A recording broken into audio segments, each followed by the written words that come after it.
یہ ہم طالب علموں کے لیے بھی بڑا عظیم سبق ہے کہ اگر ہم طالب علم ہمیں کچھ اللہ نے استعداد دے دی ہے پڑھنے کی، لکھنے کی، مطالعہ کرنے کی، تو اگر اس پر گھمنڈ ہو گیا کہ میں پڑھا لکھا ہوں، میں تعلیم یافتہ ہوں، میں بڑا عالم ہوں، میں بڑا علامہ ہوں، اور اس گھمنڈ کے ساتھ تم نے اپنے استعداد کو استعمال کرنا شروع کیا، تو اللہ بچائے وہ اللہ تبارک و تعالیٰ کو بہت ناپسند ہے، اس کے ساتھ اللہ کی مدد نہیں ہوتی، پھر وہی علم انسان کو پتہ نہیں کہاں گمراہی کی وادیوں میں اٹھا کر لے جاتا ہے۔ اور اگر علم پر ناز نہ ہو، گھمنڈ نہ ہو، اور یہ استعزار دل میں ہو کہ جو کچھ ہے اللہ جل جلالہ کی عطا ہے، میرے پاس کوئی طاقت نہیں ہے،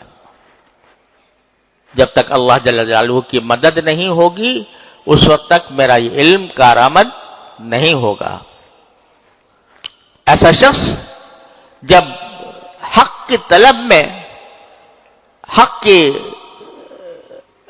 تلاش میں جب نکلتا ہے تو اس کو اپنے علم پر گھمنڈ نہیں ہوتا، اس کو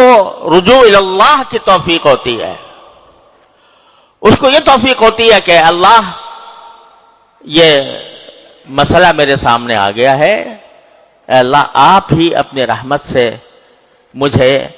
حق کی ہدایت عطا فرمائیے، ارنا الحق حقا وارزقنا اتباعہ وارنا الباطل باطلا وارزقنا اجتنابہ۔ حضرت علامہ ابن تیمیہ رحمۃ اللہ علیہ بڑے درجے کے بڑے علماء میں سے تھے، ان کے علم کا کوئی انکار نہیں کر سکتا، اختلاف ان سے کیا جا سکتا ہے، لیکن ان کے علم میں کسی کو کوئی کلام نہیں۔ حضرت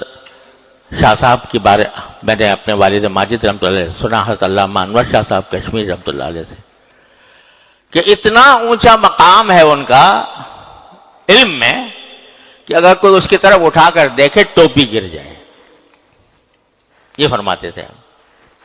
اتنا بڑا علامہ۔ لیکن جب کسی مسئلے کی تحقیق کی ضرورت ہوتی تو پہلے یہ پڑھتے تھے کہ اللہم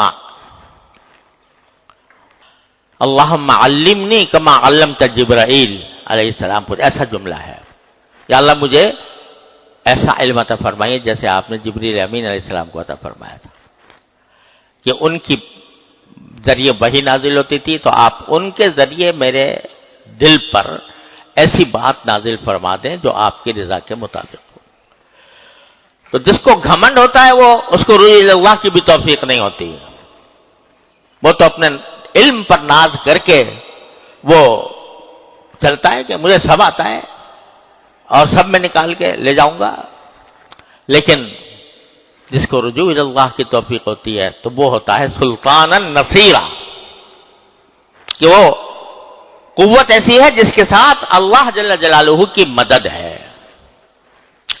تو عجیب دعا ہے یہ، رب ادخلنی مدخل صدق واخرجنی مخرج صدق واجعل لی من لدنک سلطانا نصیرا۔ یہ تو اس کا سادہ سا مطلب میں نے آپ کے سامنے عرض کر دیا، اور اصل مقصود یہی ہے کہ ہم اس دعا کو اپنا وظیفہ بنائیں، مختلف اپنی زندگی کے مراحل میں اس کو اپنا وظیفہ بنائیں، رب ادخلنی مدخل صدق واخرجنی